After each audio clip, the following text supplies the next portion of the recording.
What up, ladies and gentlemen? Welcome back to the Boxing Voice. We're joined alongside Ralph Velez, ring announcer. But how are you, man? I was asking, are you exclusive to TMT? I'm exclusive. Well, first of all, I'm not, but my loyalty is to TMT. Leonard Allaby, those guys brought me in. And as Danny knows, Danny's been going to our shows that we had at the Samstown before he even got into the industry. It was like 6-7 years ago. And I just, if it's a Floyd fight first, that's who I'm with. Golden Boy, obviously, Floyd and Oscar have their thing going on, so I don't deal on that spectrum. But if it's a PBC Mayweather Promotions card, yes, I'm exclusive. So did they give you your start, or were they the first big promotion to hire you? No, man, it was crazy. The story's crazy. I've been wanting to get in this business since I was 4 years old, man. I used to watch wrestling, and this dude named Howard Finkel, he was a small little ring announcer. But the dude had pipes, man, and I said, man, I need to be like that guy. That dude was announcing Hulk Hogan in front of 90,000 people, and everybody's going crazy. And I just got drawn into that. So, bro, I started announcing everything from Little League games. I'd play my Little League games at 7, 8 years old. Then I'd go announce the big boys, the 12-year-olds. So I kept doing that, man, until I was like in my 30s, dude. I announced. So when did this dream start? It started at 32. I was 32 years old, and I said, okay, you know what? I don't know how this is gonna happen. I know that if it lines up for me, we're gonna roll with it. And it was crazy. There was a boxer named Jesus El Martillo Gonzalez, the only dude to ever beat Andre Ward. That's my homie in Phoenix. And in the newspaper, it said Jesus Martillo Gonzalez coming back to fight in Phoenix. And right then, I was like, dude, I'm announcing this fight. I don't care what I got to do. I don't care who I have to talk to. I'm announcing this fight. So I called up the company, and these damn dudes were in Canada. It was a Canadian promoter. So I said, look, I announced all the fights here in Phoenix. In my mind, I announced all the fights in Phoenix. We were really having fights at that time. And I said, whatever you need done here, everybody that announces fights in Arizona, I do them. And I'm going to be honest with you. I really hadn't done any fights, right? We weren't really rocking like that in Arizona at the time. And the dude was like, all right, cool, like send me a demo. So I went and downloaded this bootleg version of Fruit Loops that all these rappers were using at the time. I put it in my laptop. I went to Radio Shack, bought a $4 microphone, recorded the demo, sent it to him. And in a week, they called me back, and they're like, all right, it's going to be a club card at the Celebrity Theater. It's a small 2,000-seat arena in Phoenix, and you can do the show. I was happy, bro. I was excited. He called me back 2 weeks later and says, man, we got good news and bad news. Which one do you want? I said, well, bad news first, bro, always. And he said, we're not doing the ESPN Friday Night Fights card anymore. Or we're not doing the club card anymore. ESPN Friday Night Fights, I bought the slot. So I'm thinking Diamante, Thomas Triber, even Lennon was doing the Friday Night Fights back at that time. I said, well, thank you. I'd like to go to the show still, and to support you. He says, no, bro, I gave you my word. You're going to do it. And I'm going to fight with these guys to let you in. So basically, I didn't fib my way into ESPN, but I kind of like curved my way into this situation. So I was like, dude, what the hell am I going to do, man? I said, I announced all these cards. I act like I know what's going on. In my mind, I had done all these cards practice on, at home. But now it's for real, bro. This is a real deal. Like, I can't back out of this now. So I just prayed on it, man. I said, if I'm supposed to be here, Lord, let's roll. And it was the first ESPN card they did in 3D, which they were trying to do that 3D thing with those weird cameras back then. And we broke records for that fight, ratings-wise. It went all the way down to Central America. They showed it in Europe. And we just hit it off. Dude, I didn't even know what a fob was. They were like, you need to come put this fob in. And I'm like, all right, I'll be there. Bro, I didn't know about the earpiece. I didn't know about any of that stuff. And I just prayed on it, man, and we hit a home run. The local promoter was in the crowd. He called me and said, we're doing a show. We got 2 fighters in the Mayweather gym that Roger's training. They're going to fight on this card. I said, great. Bob Ware, Floyd's cut man, showed up at the fight in Phoenix. And I had to pick them up from the airport. And back then I was Team Pacquiao. I told you that story. I was Manny Pacquiao fanatic, bro. Like, that dude was like everything for for us, especially as he was whooping up on our Mexican. We had no choice but to embrace him, right? And I said, man, I'm not picking up Roger Mayweather, man. I got stuff going on, bro. That promoter asked me to pick him up. I said, I can't do that. That's against what I'm believing right now. He said, no, please do it. I got nobody else to pick him up. It's this dude named Bob Ware, the cut man, and then Uncle Roger. I picked him up from the airport, and within the first 5 minutes, Uncle Roger's asking where we're going, what bar we're going to, you know, where the girls at, whatever. He just wanted to hang out, man, and have a good time, bro. So I'm like, what the hell? Like, I looked at Bob. I said, is he for real? He goes, yeah. He goes, you don't want to go back to the hotel. It's boring. Let's go do something. Bro, I took those cats out the whole night. We didn't get back to the hotel till 3 a.m. Damn. And we became friends ever since then. So Bob told Kenny Craig and these guys back here in Vegas, like, yo, like this cat's really serious and passionate about what he's doing. You got to give him a listen. And they called me like a week later, dude, and I thought somebody was playing bullshit with me. And I said, you know, whoever this is, calling me talking about Mayweather Promotions, you want me to come to Vegas? Man, the hell with you, you know. Hung up the phone. They called me right back. They're like, look, you want to come or not? We're going to give you the opportunity. We're not playing. You come. So I came. I went. I met with Kenny, and we did Showbox. Andrew Tabiti on Showbox like a month later, and I've been with him ever since. It's been 6.5 years, man. And I met this cat like he was in the crowd, bro. And the first thing I recognized, he would always sit in the Sam's Town, where I think the best shows in all of boxing for fans is Sam's Town, because you could buy a cheap $20 seat and you like literally 30 feet from the ring. Mm-hmm.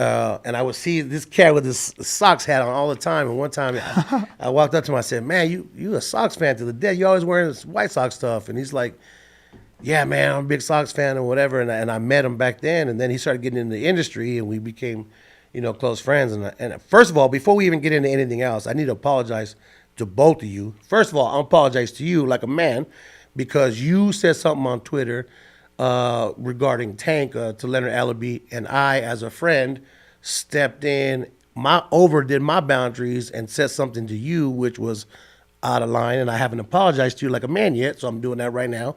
Now that we're going to be friends, I'm going to stick up for you the same way. It's just how I am, man.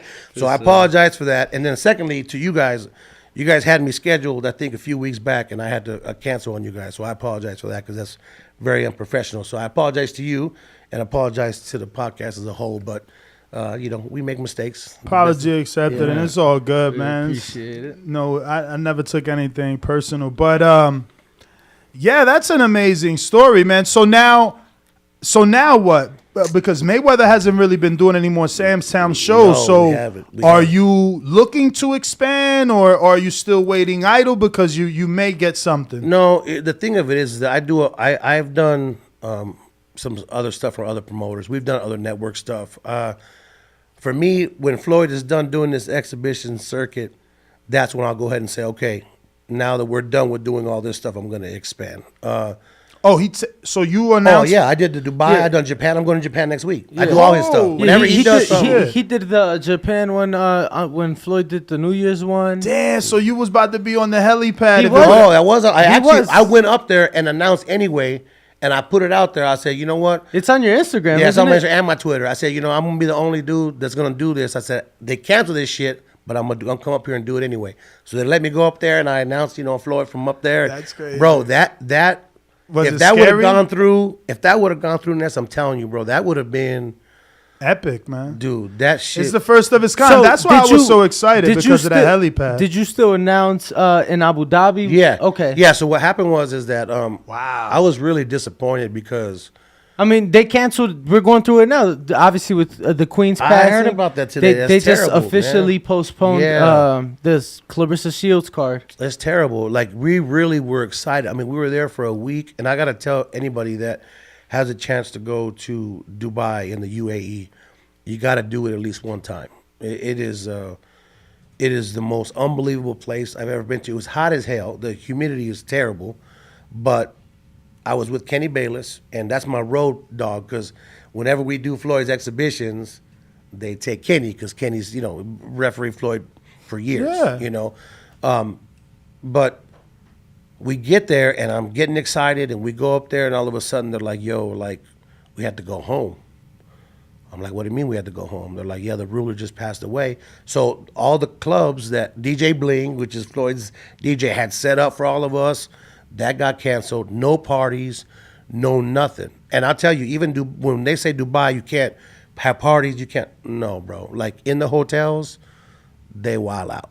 And they canceled everything. So I'm sitting there like, dude, this sucks. We Yeah, came it's 20 boring. hours, bro, to just sit there and do absolutely nothing, and then we got to wait 2 days to go home. But then Abu Dhabi stepped in, and those are the same cats that brought Dana White to Yas Island. And they're like, what's it going to take for you guys to stay? And then they threw out a number, which is above my pay grade. And all of a sudden, the check was written, and we're on our way to Abu Dhabi. And it was crazy because I was like, honestly, announcing Floyd and being around Floyd, it's cool. But again, you know, when people on the outside see him, you just got to step away because it's a circus, man. It's a madhouse. Like you've been around it. Like he shows up and like the whole world just attacks, and you just can't have any peace. So you got to step out and let that take its course. But the fight got moved 1 day notice. We go into Yas Island and the Etihad Arena, and they put the fight out in 1 day. And I'm like, damn, I'm gonna be announcing in front of like 9 people, which I didn't care because I just wanted to get it done. But it's when you announce, obviously, with a big crowd, it gets you pumped up, Absolutely. right? When we did the Floyd tension fight, there was 65,000 people in there, and they had been there since 8 in the morning to midnight. It's an all-day card, bro. Jesus. It's an all-day card. Those 8 fans, in the Well, morning? no, Yes, they do sir. it every year, Yes, bro. sir, every in year. Japan for New Wow. Year's. Every That's year. too much. They have a card from 8 to 2. Everybody takes an hour break, and then they start the second card, and they all stay. They all stay, and it's crazy. So I thought, man, I'm gonna be announcing in front of 9 people. It's gonna be rough to put this off, bro. They sold the whole arena out like in 1 day. I walked in, they had it set up for 9,500, and all 9,500 plus were there, and they went crazy for Anderson Silva. They went crazy for Floyd, and we had a really good time. Those dudes over there really know how to treat people, and it was amazing, man. So we going again on the 25th. Sounds amazing. Yeah, we going again on the 25th, and I appreciate Floyd always bringing me, man. I'm his guy, so it's That's it's worked out. crazy. You're like the announcer version of Andy, you know, because you made it happen. Like Andy got in Eddie's DMs and got that AJ fight, and you know your persistence, because the way you make it seem is like, you know, you learned on the job. I did. And I learned from television, man. Like Jimmy Lennon's my mentor. He's a good friend of mine. I speak to him on a regular basis. You know, when you coming up, like now the Jeremiah Gallegos and all these guys that are starting to ring announce, you know, you take from everybody, but you got to make it your own. Like you learn, oh, okay, that's a pause. This guy did this pause and it worked. This guy did, you know, this way and it worked, and you just got to mold it. You don't steal.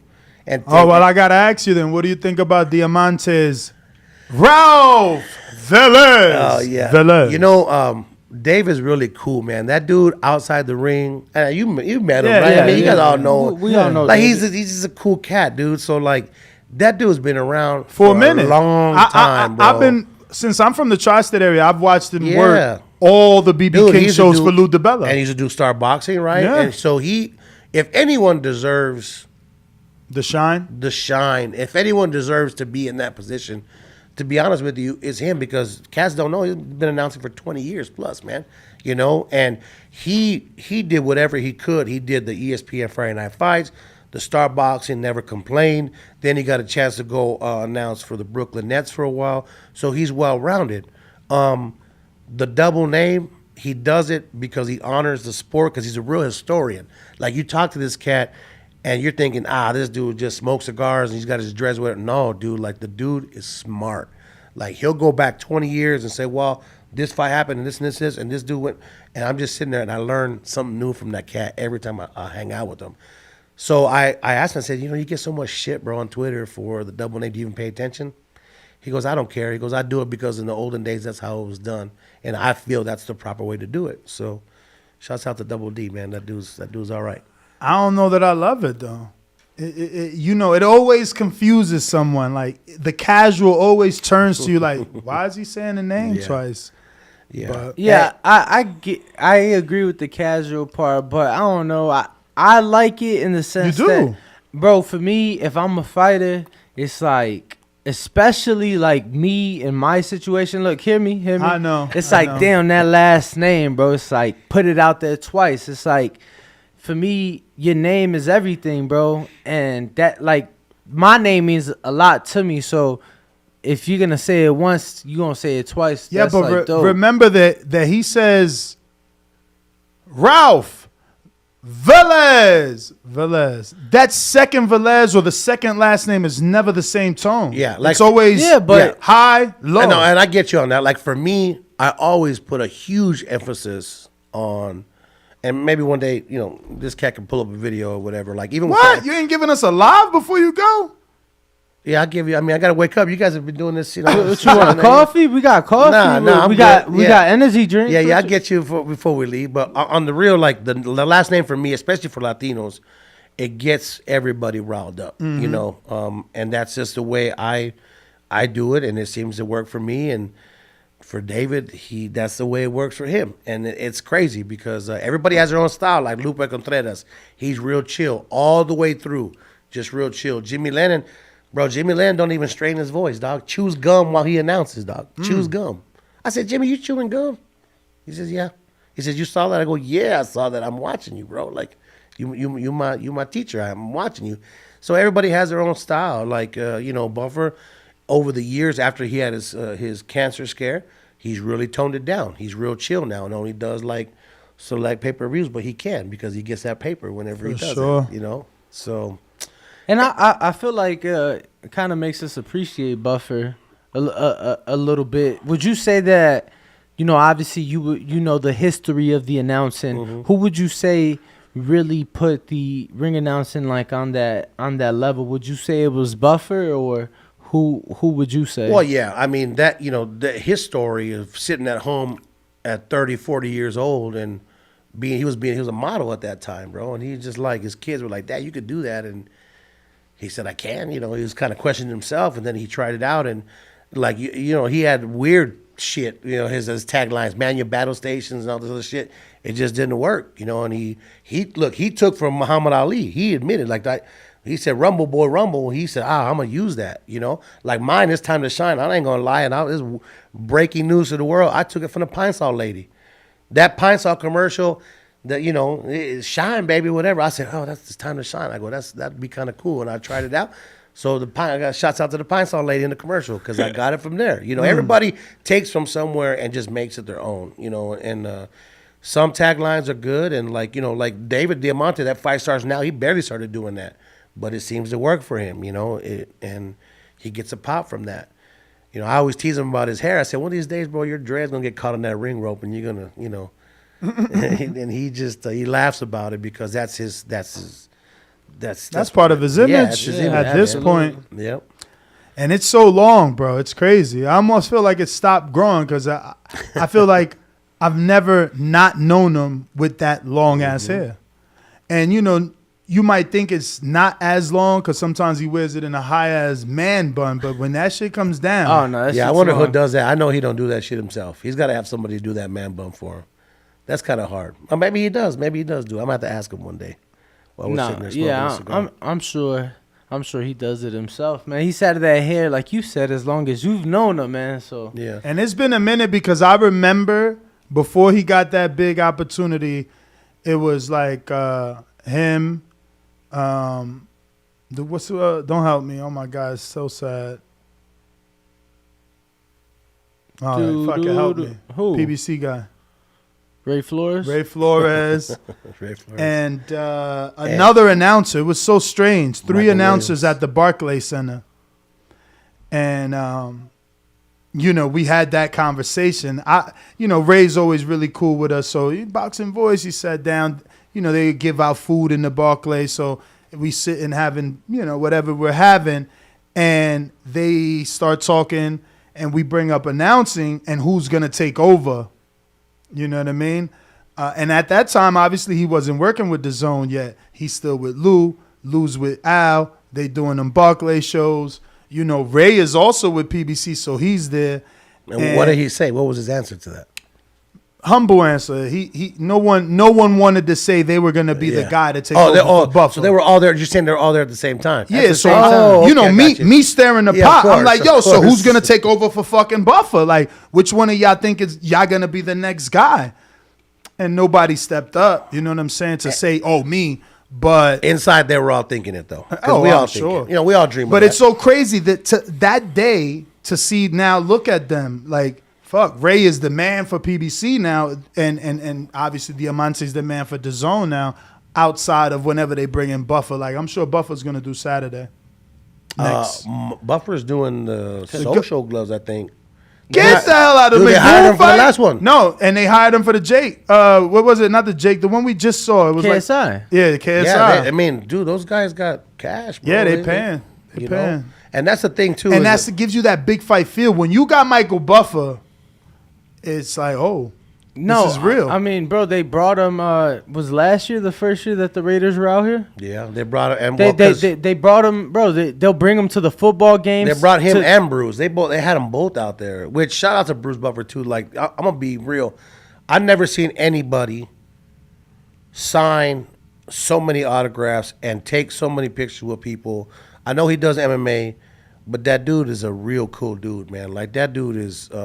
I know Michael's probably tired of doing that because at some point you want to have normalcy, normal. Yeah, life. you at some point you want to get from A to B. Yeah. You don't want to be But stopped. Bruce Buffer, if he gets from A to B in 2.5 hours, he don't give a shit. Like that's just him. And Wilder it's was different. like that too, man. Like if Yeah. you came out there, he wouldn't turn you down for a pick. Yep. I never seen that. I mean, look at just the other day when they were interviewing him on the Andy Reese telecast. I mean, the dude was taking pictures constantly. Every time they turned to him, he had somebody in his arms or smiling or like, that dude's one of a kind, man, when it comes to that department. You know? Wilder's one of a kind. But no, we got some good things coming up. I'm going to be, I haven't really told anybody Damn, yet. Japan though. Don't move on from that. Have Oh. you been? Oh, you went? Yeah, I went when For the tension Yeah, fight. but it was crazy because when we landed, there's no English languages like signs to Oh, wow. guide you. If it wasn't for Kenny Bayless, which has become Kenny Bayless and his wife have become my Vegas parents. Every time I come here, I'm here like 3 weekends a month. Damn. Yeah, I'm here a lot, bro. I come to stay out here. I come to the gyms. I come basically to make sure people know, I'm around. Like I was gonna do the Bones Adams Westgate? show. The Westgate. Yeah, but then they brought Jake in, and it's cool. Jake has been around for 40 years in Vegas. See, that's the one thing about me, and I talked to him about it a long time ago. I don't hate. Yeah. I don't be getting like that because, to be honest with you, you guys kick ass in what you do. So you don't have to worry about some other podcast coming around doing whatever because you are solid in what you guys do. You know shit. Our podcast is the shit. Like I don't have to worry about nobody else's podcast, and that's the way you have to feel in your business. Like, dude, I've done Mayweather McGregor undercard. I worked on Pacquiao Broner. I've done, the tension fight. I did the Saudi. I've done big things already. I don't have to sit there and be mad at other people. Now, other announcers, they feel like once they make it, they stop talking to you on social media, stop liking your pictures. They do a lot of shit, and to me, I don't care. I like everybody's shit because I'm okay with me. My dream was to be on ESPN and announcing the MGM Grand. I just wanted to do that because I used to go sneak into the fights at MGM Grand. I had connections, bro. $50 with the lanyard. I didn't know what the lanyard really meant, what power it had, until these guys were bringing me into the fights. I got to see Roy Jones and John Reese, dude, for $40. This dude took me through the kitchen at Thomas and Mack. I thought he was full of shit. Oh, you're going to take me through the kitchen, right? I said, I'll give you the money once you get me in there. Dude took me right to the kitchen. I got to see that fight. And shit, I went all the way to the top. I didn't want to get busted. I had no ticket. So I went all the way to the top. But that's just how it is, man. Like, I don't need to be mad at other people for doing what I'm doing because at the end of the day, I know everybody's fighting for jobs. I'm not sitting there trying to take Ray's job or Jeremiah's job.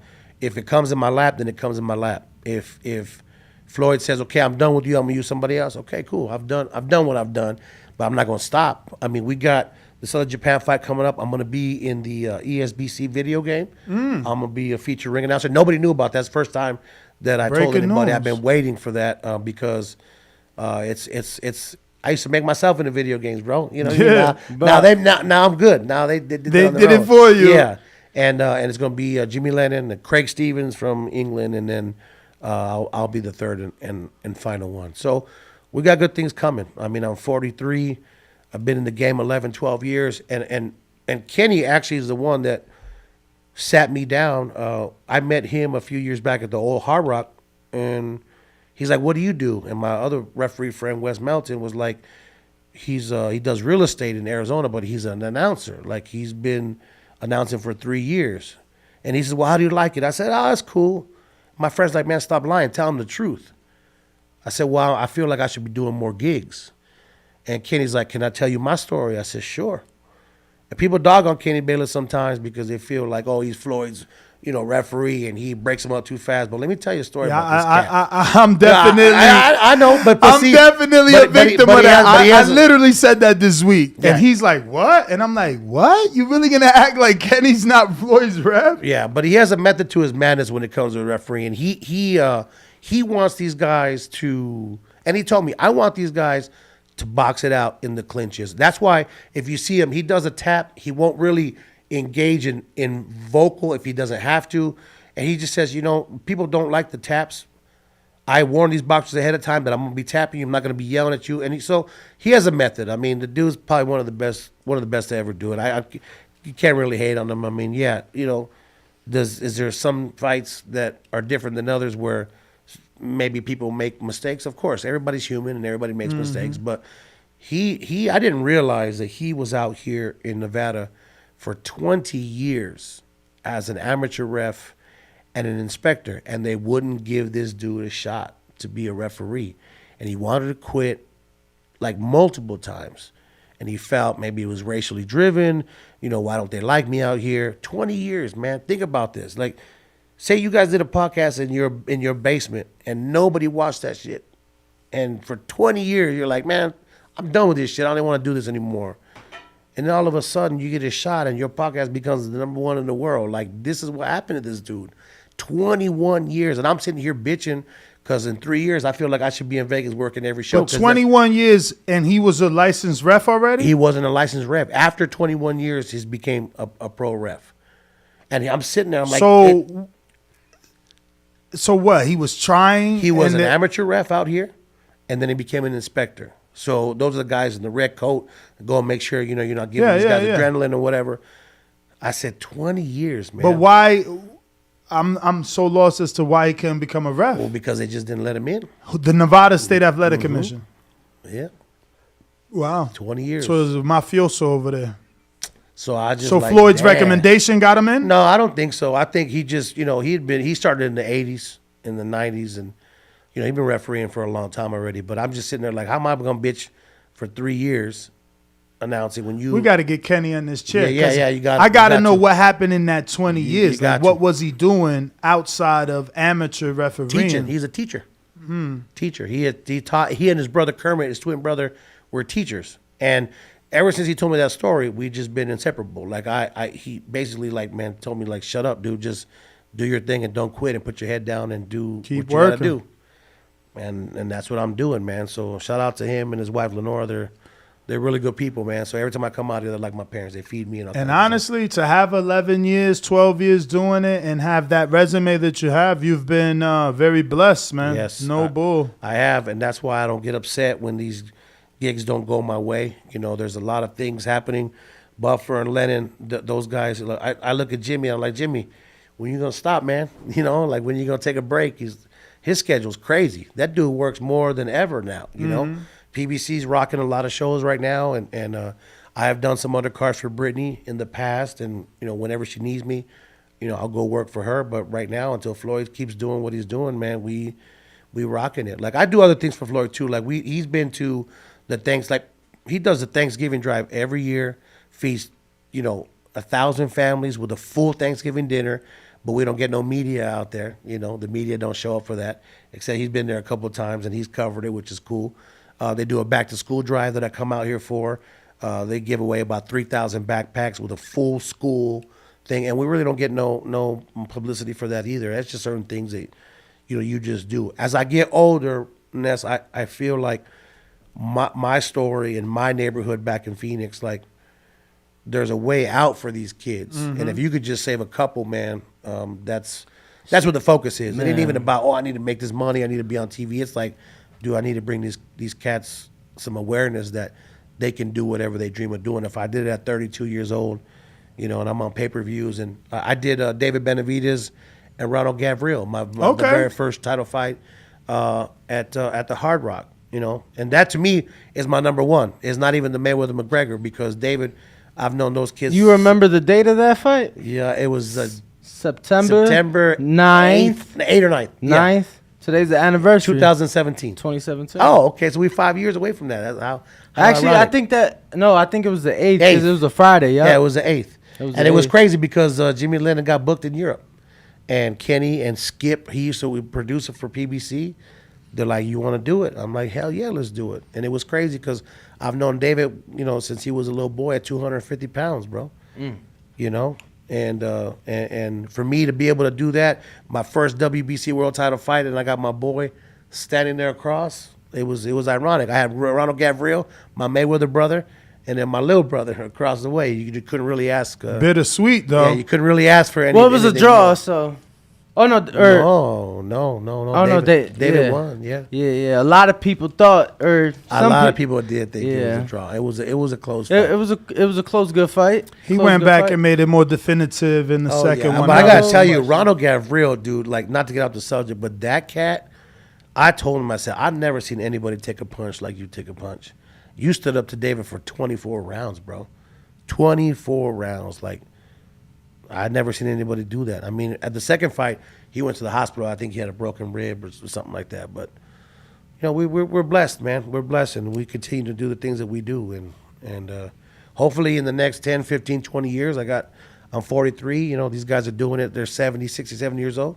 Hopefully we'll get these opportunities and just be on regular Doesn't that television. motivate you? It does. Because I swear, I look at, and they're not really my contemporaries because I'm not a journalist. I'm behind the mic. Yeah. But I look at, I always tell him, man, look at Ioli, look at Rayfield. Like, I got hella time before I get, their age. And so there's still a lot of time, and you're only 43. No, you guys are building. I mean, I'm the same age. I just heard that you're 43 Yeah, too I'm 43, as well, right?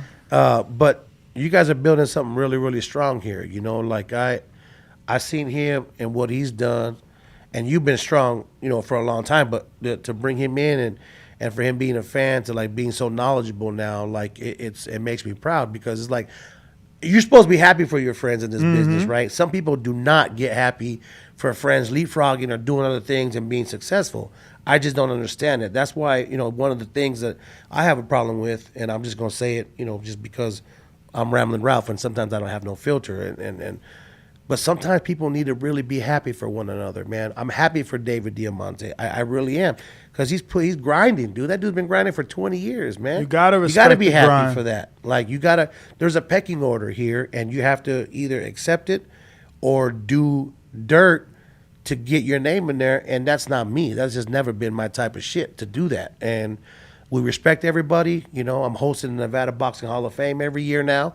We're doing the Box Expo. I'm hosting that now. Nice. So there's other things that we can do besides having to announce fights, that we can make a big difference in this industry. So we're just branching out and doing what we got to do. I have a little podcast with Sportsnista, Cassandra Cusino, but that.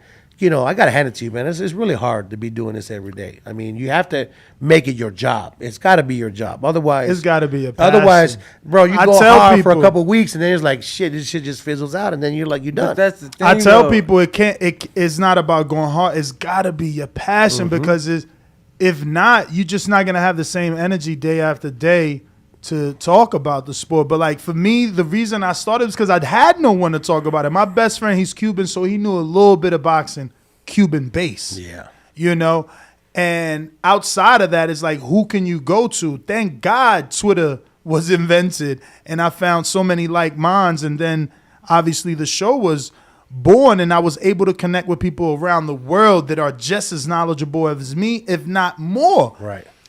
And that's that was the beauty of it, because typically, again, in Chicago, how was it for you? And you left early, but how was it in the Army? Like, were you able to have a serious boxing Hell no. conversation? Like in Chicago, I would only watch like the big fights, right?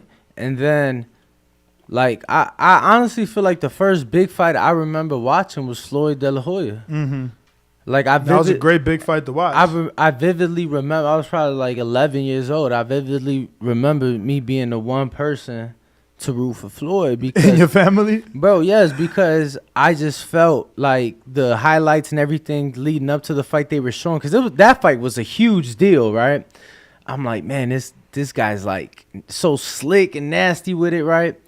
But in Chicago, I really wasn't a big boxing fan. It was just the big fights. Moved out here, I didn't have any friends to talk boxing. Like, my closest thing was guys in the military that were UFC fans that I would try to convert to because it was like, oh shit. Good luck with that. At least they're combat fans, and some of them were, right? Some of them were. Eventually, I did get, a friend in there that was knowledgeable enough, but it still wasn't it. It's not like the internet. And I'm gonna be honest with you, like for me, it was I would go to all the fucking events. Like Floyd really does a lot of events that people just don't know about. And me as a fan, I would go, and I'm like watching these people doing interviews and shit, and obviously I'm watching the YouTube interviews too, and I'm like, yeah, actually that's wrong, or actually he got this many wins. Actually, he got beat this year, and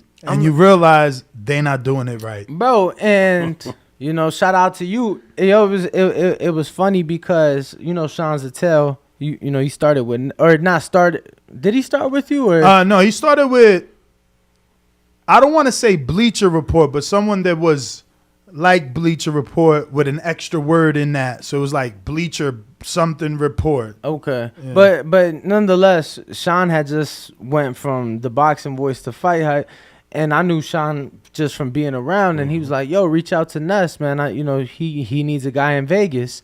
So I was in Afghanistan the first time when I reached out, and he's like, bro. Oh wait, so you barely came out here then? I didn't mean to interrupt you. But no, I just moved out here March. That's what I'm saying. So you barely come stationed here. You were okay. I got you. Yeah, but I was in the tri-state. I was watching you. You were over there in the tri-state area. Then years of hard work. I moved. I moved my house. I moved to Florida, and then this happened. So I was in Florida for a year. Nice, but he was still he was still in Jersey when we met. But he was like, bro, he's like, reach back out to me when you're in America, like you're in Afghanistan. So cool. So I was shocked when you had to go because you were barely getting hot, dude. Like you were. No, that was the second time. Oh, that's the second time. The first time, bro. The day I got back from Afghanistan, literally the day I get back, maybe Facebook, I see that he's out here, and I knew he didn't live here, so I reach out to him the day I get back. This 2018. Boom, we had a conversation. On Facebook? Yeah, man. You so lucky I never answered Facebook. It took Alex like 90 days for me to get a response, for him to get a response from me from Facebook. I don't know if it was, I know I reached out like every platform. Okay, so probably IG. But I know Facebook was one of them, but regardless, I'm like, the next day we met up and just had to get started, man, because I really wanted to do it, and I kept finding excuses not to. I'm like, fuck you it. make excuses for yourself, dude. Always. You try to self-doubt yourself a little bit until you get in it, right? Like, always. That's why this sport is so beautiful. I mean, like I said, that Roy Jones, John Reese fight, I was already a fan from my father and my grandfather. My very first fight was Louis Sharpshooter Espinosa against Jorge Paez at the Coliseum. I was 8 years old. But when you go to these live fights, that's why I tell people, you sure you want to come see me announce the undercards? They're like, why? I said, because if you get a ticket to Pacquiao Broner and you stay and you experience this, you're going to be hooked, dude. It's going to be like crack. You're not going to want to watch the pay-per-view no more. You're going to ask me when we go into the next fight. And it just grabs you, bro. It grabs you. And there's stories like his, like mine, like yours, in every corner of this sport. You don't see no Harvard grad saying, well, shit, I'm going to go and test the waters in this professional boxing game. No, you don't see that. Nah, hell no. This is crazy. It's definitely an inner city sport and business, and it's filled with entrepreneurs. I did want to get to Japan and just some of the cultural differences for you being Mexican, trying to find food out there the first time, or was that difficult? And did you go out there with the mindset like, I already eat Mexican food back home, I want to try new things? No, yeah, like for me, I was excited. I'm a big sushi head. Shouts out to Sakana out here. You guys been to Sakana? Never. Sakana? Bro, how you spell it? Is that but is that like a Floyd sushi? No. Listen, dude. Like, listen. You know, my guy. I like Danny's all you can eat spot. Yeah. It's an all you can eat. Okay. But this place is like head and shoulders above anything all you can eat. How you spell it? Sakana. And usually there's a spot out here in Rhodes Ranch because my cousin lives out here. Oishi, that used to be my spot. And this place kills it. AL3, the DJ for the UFC, put me on this place, and that dude's real. Damn, picky. 2,000 reviews. They must be really. Yeah. They're jamming, dude, and they're all you can eat is really inexpensive and it's bomb. You know, I believe you because you've put me on to, like, any recommendation. It's like, damn, let me hit up Ralph. Like, I need a barber. Let me hit up Ralph. Wait. Yeah, we need recommendations for Philly. I mean, Phoenix. I'm going to that Jake Paul fight. Good. The pressure's on Tuesday. Yeah, as a matter of fact, I reached out to Tony Holden and be like, hey, you ain't got to pay no plane ticket, no hotel ticket. You know, you need the undercards done. Let's do it. Like, that's the thing. Like I say, I don't. Okay, Tony Holden is the promoter of Jeremiah Milton. Yeah, he does a lot and of works the a lot Jake with Paul Top Rank stuff and most valuable. I think he is the one that, if I'm not mistaken, will go out and get the license for these guys and then just, you know, I think that's what he did for this last fight. Anyway, I reached out to him. Look, it is what it is, bro. And I keep trying to tell people, like, you guys had Big Mo on, right? Big Mo! Okay, all right. So, look, that dude ended up friend requesting me, and I'm cool with that cat. He's different in the sense that his marketing is gimmicky, but it's working for him, right? Super. It's working for him. Yeah. He's getting to do some shows that he has not done the last 2 years. He did this bare knuckle thing in Florida. Now he's starting to get little shows here and there and starting to get bigger. Fantastic, bro. That's awesome. I like that. I'm not a hater. That's real super cool, man. So I think he was supposed to do the undercard of the last Jake Paul fight, and I don't step on nobody's toes, but I told Tony, hey, I'm on Phoenix. If you need me for whatever. Dude, I would do local shows after already going to Japan at home and do one fight just so my son could see me, you know, nice. and help out with the rest because that's just what you're supposed to do. I'm going to go back to Japan, though, on this food thing. I don't want to forget because you already asked me twice, and I'm a tangent kind of person, man. Kenny Bayless, again, I'm going to keep reiterating this because the dude saved me. I got off the plane, no English words, nothing, bro. All in Japanese. I had no idea where I was going. I would ask somebody. That's they didn't crazy. speak English. It's crazy, dude. And it's like they know English is the first language of this world. They tripping. Yeah, but how it's still they don't accommodate for other people in America, which is crazy. Where do they get the most of their tourism dollars? You would figure you would cater to that language. There's nothing in English over there except McDonald's, dude. Jesus. Yo, and you know what is I've never been, but I've had a friend live out there, and she's traveled all over Asia and Europe. That's been her biggest complaint was that America doesn't cater to other countries, and that the rest of the world does cater to English-speaking countries. I don't know because we couldn't find someone speaking English for the life but Danny, of us. I think that's why, like, because, and I don't know if this is factual, but it's a kind of a phrase I've heard throughout life that English is the first language. So it's like, why would America put something else up for the tourists? Like, we are the first language. So it's like in Dubai and in Abu Dhabi, they all speak English, bro, because they know it's dollars, bro. Mm-hmm. Tourism, I that's what I thought. So maybe it's Europe, though. Maybe Europe goes there because Europe is big to travel. Like, they come to my country a lot.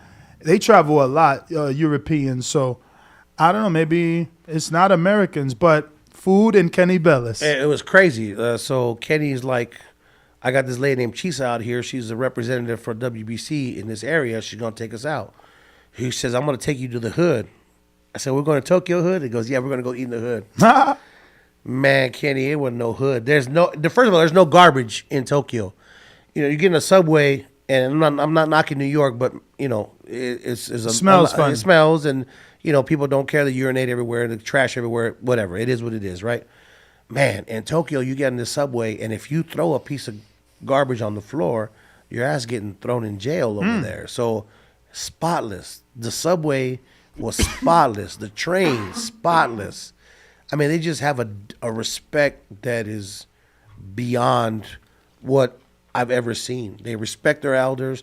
They bump into you. They don't care how crazy the road is, and they apologize. You know, I went to Brooklyn.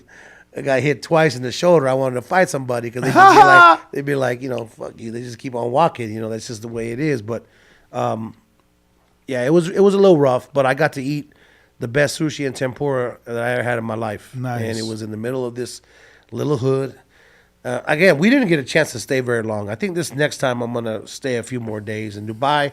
We stayed 3 weeks. I got to see the Wow. whole 3 weeks, and they spoiled us, bro. Wow. That and they don't even have a boxing commission over there. The dude that works with Badu Jack, Abdul Amir. Yeah. He is actually spearheading a boxing commission over there because they don't have one. Like it's from scratch, and you got all this resources and funding, but you ain't got no commission. So shouts out to him for working on that because it was makeshift when we went and he made it work. But I can't wait to go back. The culture is there, is cool. But the lady did say that McDonald's is fucking up them kids' diet over there because they all eat real clean and healthy, and then you got McDonald's coming into Tokyo and it's just jacking everybody up. But I thought isn't it regulated because we're the like unhealthiest country in the world, so don't they have it regulated to fit their money talks, bro. You get that McDonald's in there and you start pouring in that money. People mad. They like, yo, English isn't the first language, bro. It's the language of business. It's the language of business. James Valdez in San Antonio says, do you watch female boxing and why or why not? I do watch female boxing. I have a good friend, Sulem Urbina, that got a fight on a couple of Golden Boy cards. She's in my area. And Layla McCarter, man, she plays poker with me out here. I'm a big poker player. She plays poker almost daily at Caesar's Palace, and I really root for her, multi-time world champion. Look, is there a lot of knockouts? No.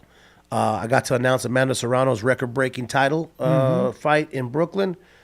She's a cool cat. There's a lot of cool females, man. They just don't get the opportunity, right? Like, I really do wish, though, that they would go to 3 minutes. I'm a big proponent of that, and the reason for that is because it's like this. I had a conversation with Jack Reese yesterday because we at the NABF conference this whole weekend, and he's like, look, why do you think we should go to 3 minutes? I said, because these girls get pounded for a minute and a half, 2 rounds, and there's no steam, though, right? Like, you could hit somebody for a minute and a half, and then the round's over after 2 minutes. If that round was 3 minutes, you may be able to take that girl out. She would get less punishment. I know it seems weird. It sounds weird. But I think if they went to 3 minutes, these fights would be shorter, and these girls would take less punishment. That's just me, because there's not really a lot of knockouts. I mean, you guys were just talking about it earlier. Even Clarissa Shields doesn't go in there knocking people out in 30 seconds. There's no more Ann Wolf in this generation. There isn't one. Yeah. Well, there is. She just ain't getting the shine yet, man. She actually looks like Ann Wolf is part of the LGBT. Who is it? Shadeja Green. Oh, yeah. You talked about her before on one of your... Yeah, I'm waiting for someone to give her an opportunity so she's like 8-7 KOs. Yeah, that girl's good. You're right. You did talk about her on a previous podcast. I do remember. Yo, so watch this. So English is the most popular language in the world, so right? then I won. That's it. Don't. No, that's it. Just let them be mad. This is interesting, though. Not by much. Mandarin, a very, very close second. But here's the interesting fact, and it kind of goes to what I've been saying about the rest of the world catering to.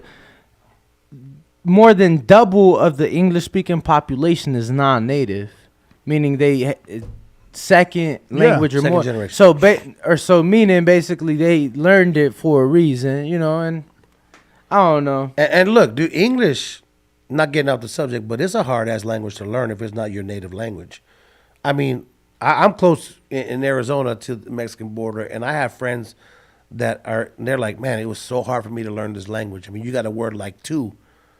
And I said, yeah, what's wrong with the two? He says, well, you got T-O, T-O-O, and T-W-O, and they mean completely different things, and yet they're only separated by a letter. He says, and this is very difficult. It is. And who told you this? My friend of mine, that like he'd be. And what's his first language? His first language is Spanish. Yo, and it's easy for them because it's spelled the way it sounds. Yeah, right? but Spanish is literally like one word, depending how it's being used. It can be spelled 6 different ways, depending how it's being used. So it's like the majority, the beginning of it will be the same, but the ending it'll be. I'm like, bro, what the fuck? And then everything has an accent over it, bro. I got a C in fucking Spanish class.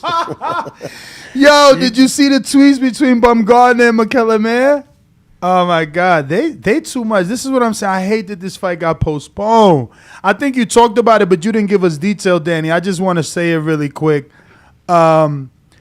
Obviously, Baumgartner says your ass whooping got postponed. Have fun making weight again with 2 laugh out loud emojis.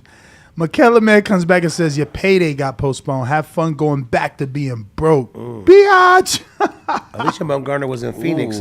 We got them a ticket to come to the Iron Boy show, and then that's Rick Ramos, right? She will Rick. Nah. Who's the girl that Rick Ramos is training? Oh, Jessica. McCaskill. Jessica McCaskill. Okay, excuse me.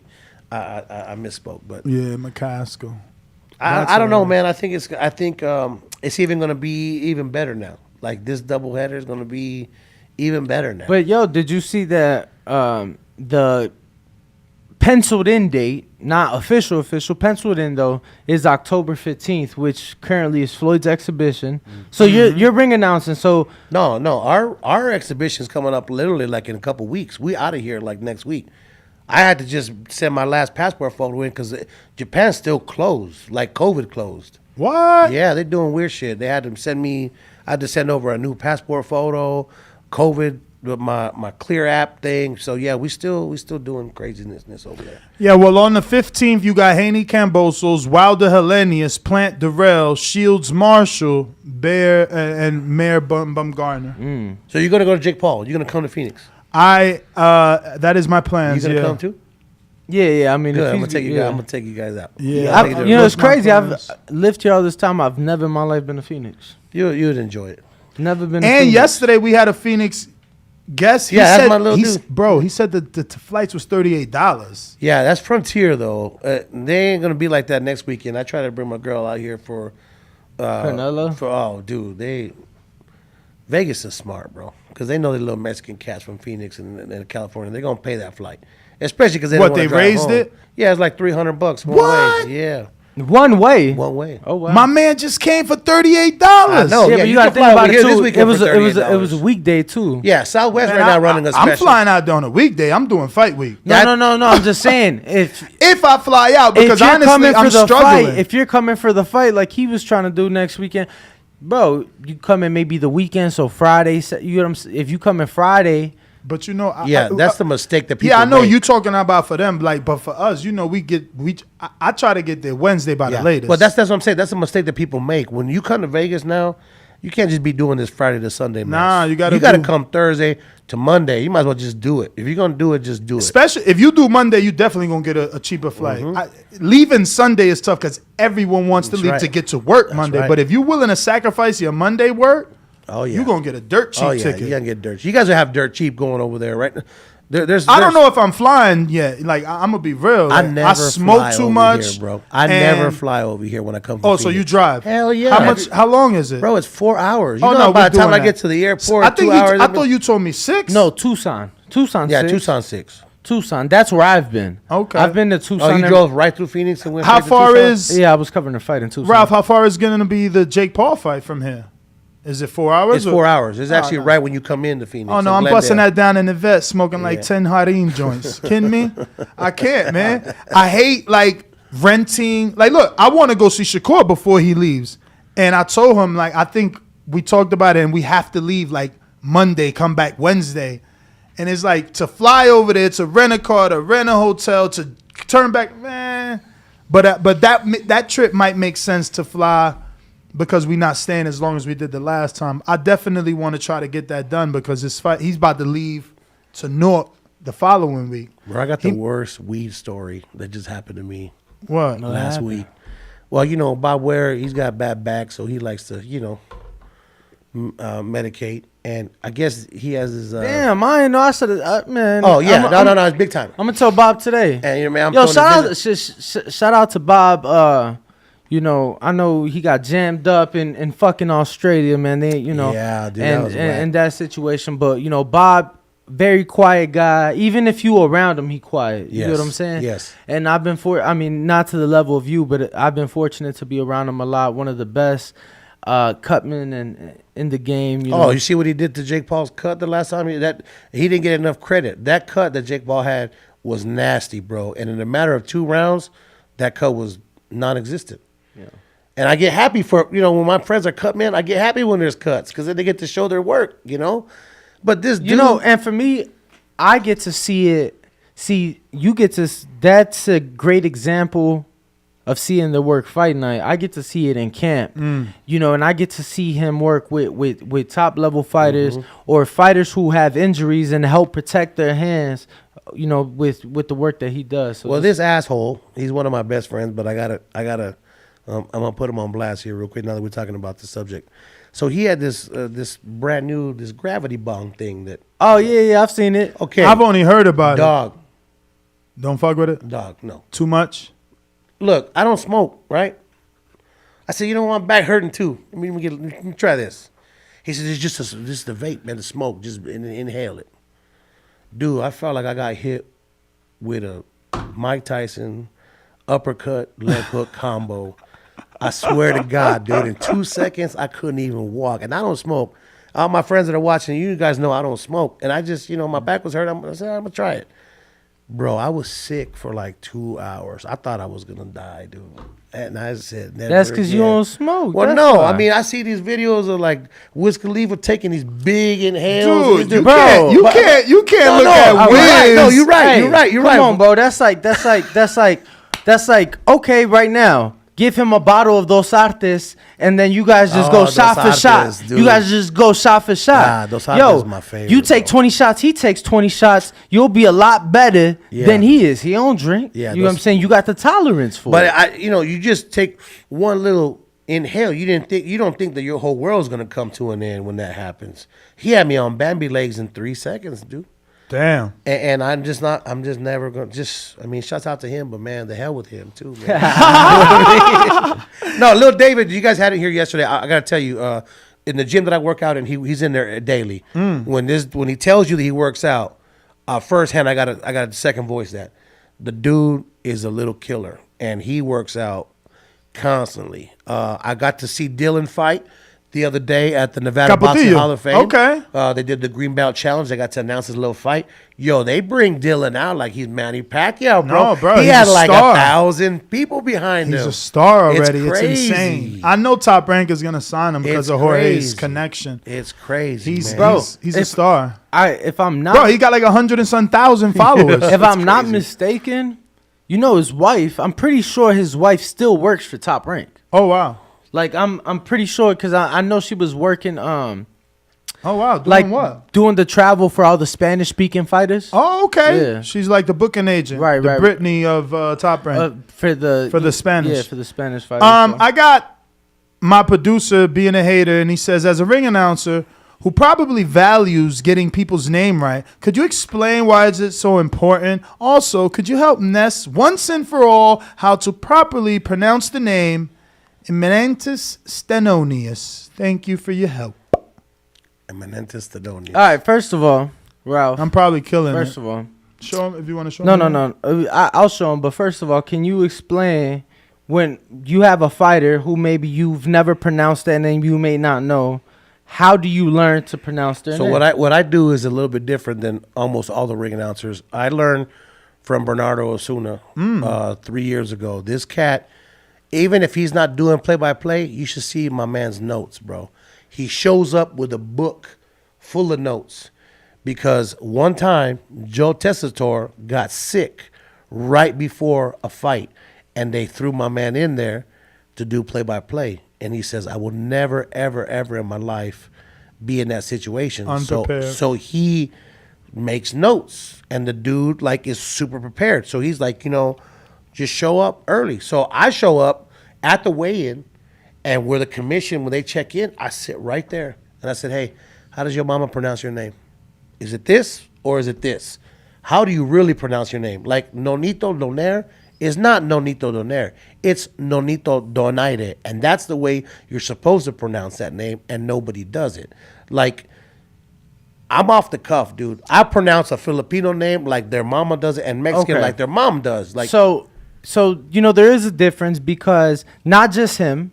I mispronounce names sometimes, but we don't get the luxury like you when you're announcing a Correct. fight to sit down and Correct. Yeah, hey, you get a fighter meeting. we don't always get that. So That's if there's correct. news to be reported, we try our best. We're not trying to disrespect anybody, but sometimes you just don't know. but the way you And a said lot it- of these Eastern European names is just difficult. No, bro. they're crazy. Like the way you said it is the way everybody else says it. So I would say Well, that's the way you say it until I would speak to him.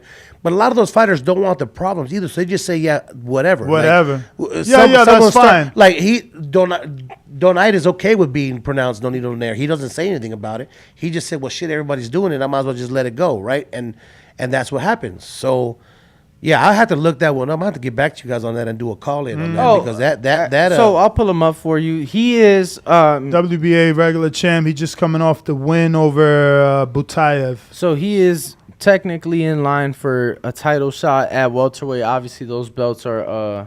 And you got to roll your R's too, man. Even if you're not Mexican, you got to roll them R's, bro. Yeah, see that's tough, right? Imantas is how is probably the first name is probably pronounced Imantas because Russian, the Eastern Europeans, their accents is almost like Latino almost. I mean, so it's like Imantas, and the last name is jacked up, right? Stanonius. Like you have to really. You did it better than me. That's what he want. He always wants me to say Stanionis. Stanionis. But again, some of that letters might be silent. You know, it just depends, and that's why we get the luxury of doing it. Some don't. I hear some. I show up to a card, and I'm not gonna mention no names, but they don't take the time, especially Mexican names, and you're not rolling your R's, and you're just not doing what you're supposed to be doing, and it kills me, man, because it's like, dude, that's the dudes.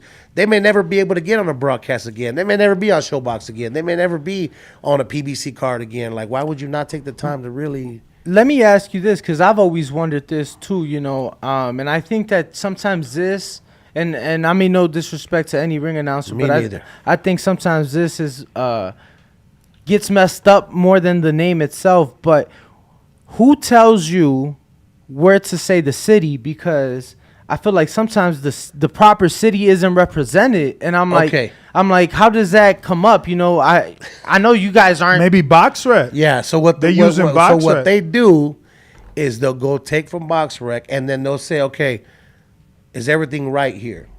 And then they'll be like, yeah, whatever. Dude, during the weigh-in, these fighters don't want to talk to you about their fucking city. They're and dying, you know, bro. he knows that. He says it all the time. He don't even talk to fighters fight week, let Yeah. alone weigh in. Yeah. So No, and that's why, because me even being in the industry, I was wondering, and I'm like, damn, I wonder, because if I'm not mistaken, in the Wilder Fury 3 fight, they announced, Wilder Fury 3, they announced Fury fighting out of Henderson, Nevada. Now, did he own at the time, and was he living for camp in his home? yeah, but that was part of marketing, bro. Come on, man. They wanted to make the white man that looks like he's an American be American. That's why they brought him out in the fucking American flag. Like, it was all about selling him as an American to Rocky sell IV pay-per-view. redo was crazy. I was in the crowd for that. I mean, yeah, but he also did fucking Mexican independence with the sombrero and the mariachi. No, and But are there Mexicans in the UK or are they here? He's catering to us. I hear you. I'm just asking Pandering. him. Well, that's- I'm just that's asking pandering. him. I'm That's just why- asking him. You know. that's why it. I always ask. I ask the same thing. I'm like, look, this is what they have as your record. This is the city. Are you cool with that? Mm-hmm. And if they say yes, then we roll with it. We running with it. We roll Yo, with have it. you ever had a fighter like, no, boxer Yeah, got Luis my Arias did it to me the other day. Hold on. Have you ever had a fighter like, no, boxer got my record wrong? Yes, all the time. Because some of those cats count those Mexico fights as like real fights, and some of these commissions they don't. They're like, dude, you had 13-0 in Mexico fighting dudes that were like 1-99, and they some commissions don't count those fights. Oh, I'm 23-0. No, you're not. You're 3-0. You only fought in America 3 times, bro. You know what I mean? Or what I do is, a lot of people don't do either, is if there's a cat that really is struggling and he's like 1-8, I will never, ever, ever read that record. I just say veteran of 9 fights, 3 victories, 1 victory by KO. I just can't do it, bro. Yeah, because yeah, you know that's what? nice, though. I see them and they went through the work, and maybe they're there for a payday, maybe not. But I still ain't gonna.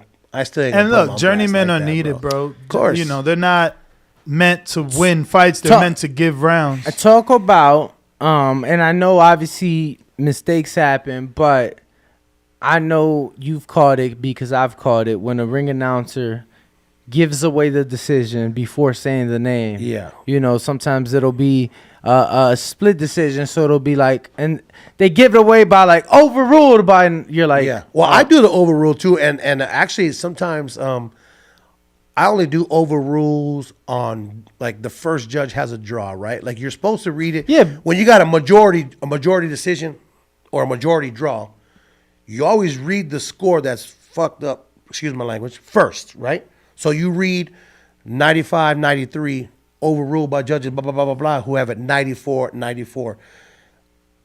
There is some announcer that will say we have a split decision before even reading the scorecards. I don't do it that way because I love the pop. As a fan, I always was like on the edge of my seat anticipation of when the scores were coming out. If you, like the other day, what fight was it? There was this split decision, and then the scores were read.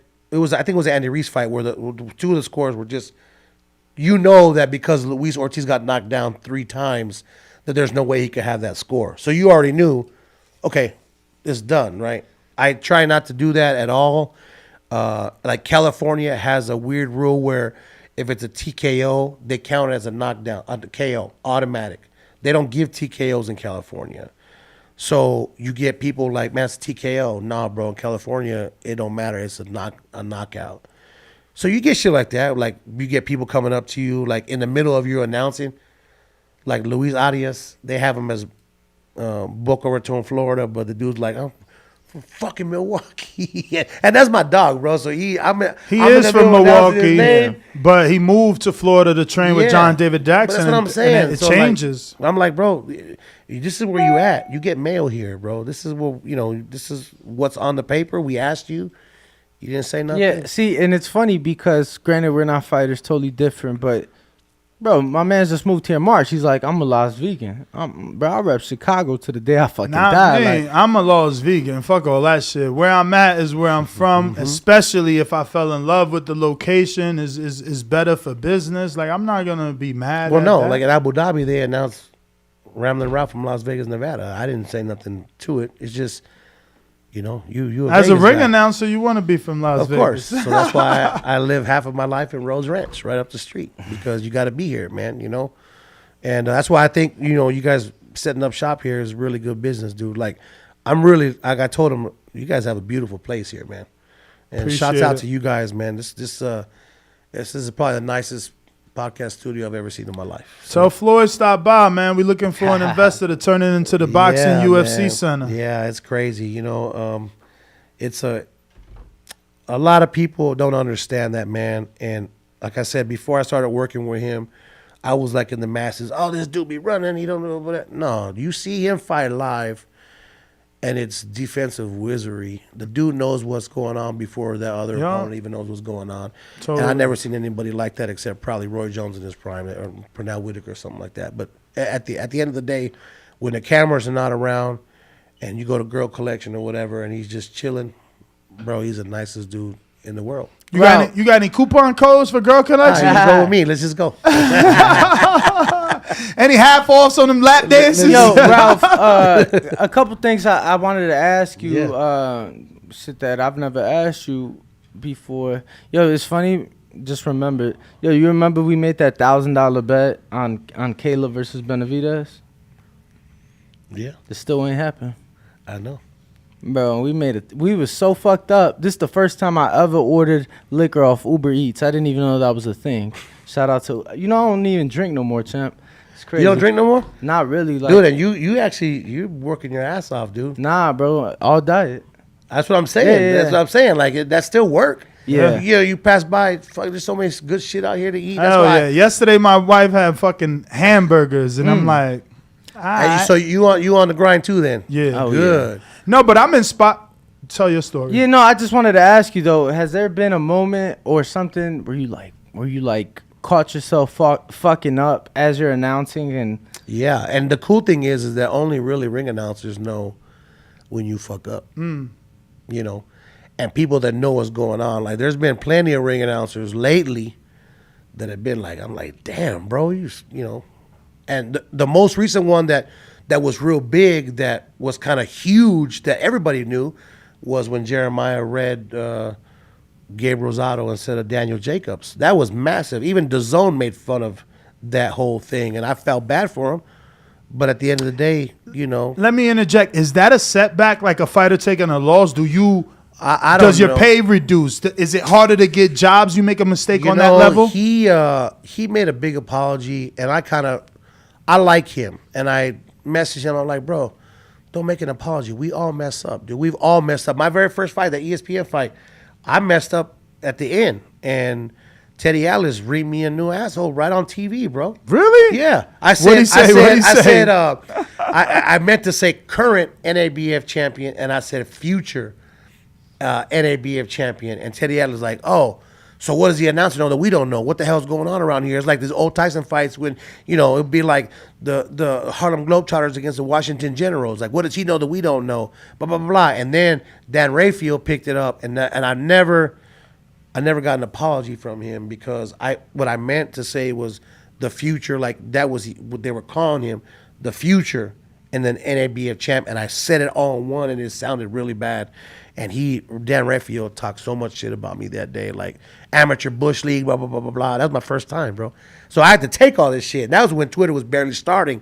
So, like, I was on there, and my Twitter game sucks. I really need to get that, bro. I neglected it, dude. Because you can't really see what's going on. It's just a lot of information, right? So the Instagram and the Facebooks of the world is real visual. So, that's what I started kind of leaning more to. But yeah, man, we mess up all the time. I mean, for Jeremiah, it didn't really hurt him because they still use him. Golden Boy still uses him, and he's doing well. And we all mess up. Like, it's just, the thing of it is, like Michael Buffer, when he messes up, he just says, pardon me, and nothing happens to him because he's Michael Buffer. Jimmy Lennon messes up, oh, pardon me. And they're like, oh, that's Jimmy Lennon. That's okay. You can't, I don't know about gigs and losing. You have to really, really fuck up in order for you to really lose gigs. I mean, like I said, the promoter, half the time they're not even listening to you because they're running around with their head cut off. Yeah. Especially, we got a show in Arizona called Iron Boy Promotions that I Yeah, announced for. Emily used to work with them, Yeah, right? dude, you gotta come to those shows, bro. Those are lit. Like My boy, actually, dude, those are lit. Let me tell shows, you, dude. the announcer used to be my co-host, James. What the fuck? McIntyre? Is that his last name? White boy with all tattoos? Yeah, Yeah, he boxes. James Meyer? James Rocket, Jameson Rocket. That's his name. That was your co-host? That used to be, yeah. Dude, he, do you he know- used to spar Solito, everything. Bro, do you know that dude was my color? Because I do play-by-play for that stream too. Yeah. He's a good dude, man. Bro, he started with me. The reason he stopped is because the woman he married, they had that first child. He spent the night at my house in Jersey and everything. That's why he's not working with me either, because they had another Second child, and yeah. he's like, I really want to spend some time with my kid at Yeah. home. I'm like, well, Rocky, it's only a couple hours, bro. Because he's Exactly. good, dude. Like, he's very very prepared good. and very knowledgeable. Very Shouts out to good. Rocket, man. I got to get you back on the Jameson stream, bro. Rocket. He's very good. I didn't know that. Look at full circle, Yeah, bro. bro. But dude, our Hella- shows are crazy, dude. Our shows are lit. We had Mayweather fighters go down there. We had Darren Cunningham. Yeah, he's out of here. You guys know that guy, Yeah, right? yeah. Darren absolutely. Cunningham. He fought on our shows a couple of times because they just get crazy, dude. They got 3,000. So, fuck. Emily is not with Iron Boy no more. She started her own, right? She's working with this company called Del Sol Okay. out there. And she just signed Yes. Andy Vences, right? So yes. that's We good for had her. him on the show. Yeah, and she works hard, man. She's been in Yup. the game for a long time. For a minute. And we all just trying to grind. She learned under Cameron Duncan. Cameron Duncan. Yeah. And she's been grinding for a very, very Ralph, long you time. know your shit. Oh yeah, bro. We've been at it for a long time. I mean, like, it's the same time when she started, when I started, and she's been doing a lot of work. I mean, she learned from Cameron a lot, and then she was working with Michelle Rosado, the Raging Babe, for a while. She was out there in Arizona. You know her well, Ness, or no? Not. Raging Babe, Yeah, of course. yeah. I'm from Tri-State, so Oh, that's I right, that's cover right. her shows. Yeah. And I actually been around and work in the business as long as her, in the sense that she was still doing like journalism. She had a podcast with the girl Giandra. Yeah. And Giandra, Giandra yeah. comes here. I think she was here yesterday. Yeah, nice. Yeah, it's just full circle, man. Like, It is. I did I announced shows for Michelle. One time I did a show. She's so passionate and so driven that shit, I had a fever of 103 and I couldn't tell her no. She's like, you coming? I'm like, man, I'm sick. Okay, you coming? And I'm like, yeah, I'm coming. 103. Sweating my ass off in there, breaking a fever. But I couldn't tell her no because that's just how much, how important she was in my life. And then everybody goes off and branches off and does their own thing. Emily doing her own thing. And in Arizona, it's a little bit different, man. It ain't like Vegas. One thing I like about out here is that if someone's preparing for a show, like say Mayweather, we got a show at Sam's Town, every gym comes and spars in there. The Vargases would come. One kid that you guys really need to look out for out here, and I know you guys know him very well, is King Merriweather, that little kid, Robert Merriweather. Yes. Bro, I seen him spar, world champions, established world champions behind closed doors. I'm not going to spill the beans of who it is, but damn, dude, like this kid, if he stays healthy, he's going to be one of the best to ever do it. I'm not kidding. This dude is bred. Have you guys had him in here? You got to bring him in. No, We've seen him in the Merriweather. gym, though. We had Merriweather in here. Did we? Yeah. If not this studio, the other studio. Oh, yeah. He's Bo had him on schedule. he was supposed to fight at the card that you were covering the other day. Because I remember we had Robert Merriweather, then he was going to spar in Top Rank. I didn't make it. Bo made to watch his spar and everything. Watch him spar. Yeah. So everybody, Emily doing her thing. Shout out to her and Michelle, too. She's doing more like what I've been doing real estate on the backside for 20 years. I have my own broker shop. And Michelle's getting into like the flipping homes and stuff. And that's what the money's She's at, doing bro. an amazing Yeah, job. that's Let where me the tell money's you. I flipped a home in New Jersey. Well, not really flipped. That was my first home. I gutted it and redid it and lived in it, and eventually And then sold sold it. it. So it's not a flip. Fix and flip. Yeah. That's okay. But I'm very into interior design. Like I before I did that house, I watched like 4 years of HGTV and Nice. flipping Las Vegas, all That's type a good of ass shit. show, bro. Hell yeah. Even the Vanilla Ice flipping show was That dope. show made me want to move out here. Like years ago. Years ago, I should have done it back then. Houses were like fucking 180, 200 and something thousand. Yep. Nah, bro, I've only been out here 7 years, and I wasn't looking at houses when I first moved out here. But when I started to look at houses, bro, there was still shit for like 180, and this was And now 4 shit years hit the ago, fan. 5 years ago. Now you paying 400 and Yeah. up. Now shit hit the fan. But How's that back been to for- Michelle, I just Oh. want to say that her interior design choices are magnificent. Oh, this last house she just did. She did it in the hood.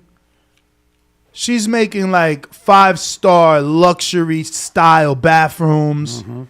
Shout out to her. She found her niche. Shout out to her too, like big time. She's and I told her, I emailed her. I said, "Girl, I said you really doing it." No, she 'Cause got an eye. look, when you walk into that house, even if it's a little bit more expensive than the house down the street, the stuff she puts in there is worth the extra amount you paying because it's high quality shit. Like it's just good shit. It's good shit. And she's doing her thing, man, for sure. I think eventually she'll end up having a show because she likes production too. She's into that. She does it well. So I think it'll eventually turn into something good. She had a great show I covered. One of Sonny Conto fought on it. She had like a little Philly special. Yeah. It even got picked up by ESPN. So she did her thing. Yeah. But I guess she realized like, yo, I'm over here running around like a It's a chicken rat with my race, head cut bro. off for Yeah. this small time promotion. I could go flip a house, make $100K. It's just at the end of the day, like we had Iron Boy had Carlos Castro for the longest time, right? And Carlos Castro got picked up by TGB, and immediately they throw him in with Luis Neri and Brandon Figueroa, right? No time to get used to or acclimated to the big time. You going in with the big dogs, and it's hard. And so what happens is like me being in this industry on the back end. You see all these guys go through hell for years, and then they make it, and then immediately they're thrown into the lion's den. When I first got involved in the business, I thought, dude, none of these cats are making any money. I got to figure out what to do. So I thought of this Box Mecca website where I can have, when these younger fighters, 2-0, 5-0, 6-0, 7-0, they get these merchandise and they sell it to their fans, right? Oh, I'm fighting, buy these shirts or whatever. Well, why do you have to wait until you fight? Why can't I just set up with my dudes in the clothing industry back home and set you up a portal or a website or an app, and you don't have to pre-make fucking 200 shirts and spend all your money. They order one, my dude can make it for you in a day, we ship it out, you make your money year round. Well, then I realized, dude, Shane Mosley and all these guys that maybe would like to sell their merchandise, they're not gonna want to be dealing with no clothing shit. Nobody does, dude. It's a racket, right? And it don't make them money. So then I thought about, okay, what else can I do for these guys? I can do a life insurance policy for these guys. You know, in America, I don't know if you guys know this, but I always wonder why these athletes like Larry Fitzgerald, shouts out to him because that's my favorite football player of all time. I'm a big Cardinals fan. Patrick Peterson, why these guys had like 3-4 foundations. All these guys have multiple foundations, right? Even Floyd has a couple. Well, I didn't know that you could pay yourself through your foundation, only get taxed like 3 to 5%, as opposed to 30 or 50%. So your paycheck can come from the Cardinals into your foundation. You only get taxed 3%, and then you have to do your community hours or whatever. So I'm like, okay, what happens if a Manny Pacquiao takes a life insurance policy out on himself? You could do a future capabilities earnings for $500 million because he could earn that literally from now until he dies. You cash it in, and you pay yourself back annually $250 million. That's happening in America right now. People are doing that. Big CEOs of corporations that are worth $1 billion taking out a life insurance policy and then cashing it in for half its value and taking care of their whole family. And people don't tell people that. But what I've noticed is that these kids are lied to, man, on a constant basis. When they're really good, even at the amateur shows, you see these guys coming up and trying to, sway them. Hey, man, when you gonna turn pro? I got this over here, I got this over there, and they're constantly lied to. And that's the only thing I don't like about the industry is that these kids are being told from 30 different people and being pulled from 30 different angles. And by the time it's real, and you need that representation, you need to say, hey, man, Devin Haney, you making good money right now, bro. Instead of buying that Bugatti and that big-ass chain you bought, let's go out and buy you a fourplex, or let's buy a lot and build you an 8-condo, subdivision so you guys can have money for the rest of your life. So I teamed up with Jill Diamond and WBC, and we're gonna start doing that for these young fighters because and that's by your fix and flip, even though you lived in it for a while. Real estate, any big baller, bro, has real estate in their portfolio. I don't care who it is, That's true. And these fighters have to understand that it's okay to have the chains, bro. It's okay to have the cars, but man, buy you that property, buy you that lot. So I feel like it's my job and everybody else's job, to be honest with you, that's in the industry, to just kind of, you don't have to do it full time, but put some programming out there, put some feelers out there, put a booklet out there, do a couple of videos on how to teach these kids to make their money worthwhile. Because I tell you what, just as well as I do, and you really think King Kong going to fight another 2 or 3 years by the way he looked the other day? Hell no.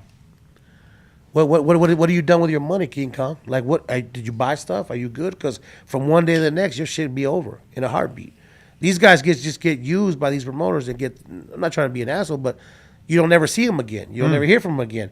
These guys go to the Nevada Boxing Hall of Fame and the WBC, and they're asking for money to pay their bills. There's funds so that these guys from just 10, 15 years ago can pay their bills for 1 month out of the year.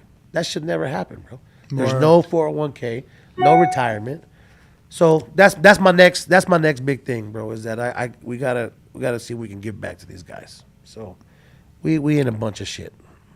Ralph, those are all the questions. Please give out your social media if anybody that isn't following you can do so. It's Ramblin' Ralph on Instagram, RAMBLIN RALPH, and on Facebook it's just Ralph Velez Jr. RALPHVELEZ. And I believe my Twitter, like I told you, my Twitter game sucks, man. I really got to get that going.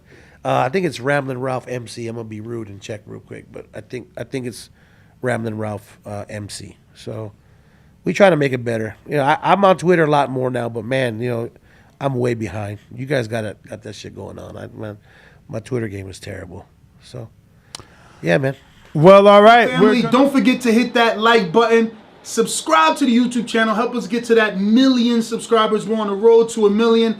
And obviously, we have other great content on our Patreon channel. So since this video is over, head on over to our Patreon and check out all the exclusive content or right here on our YouTube members.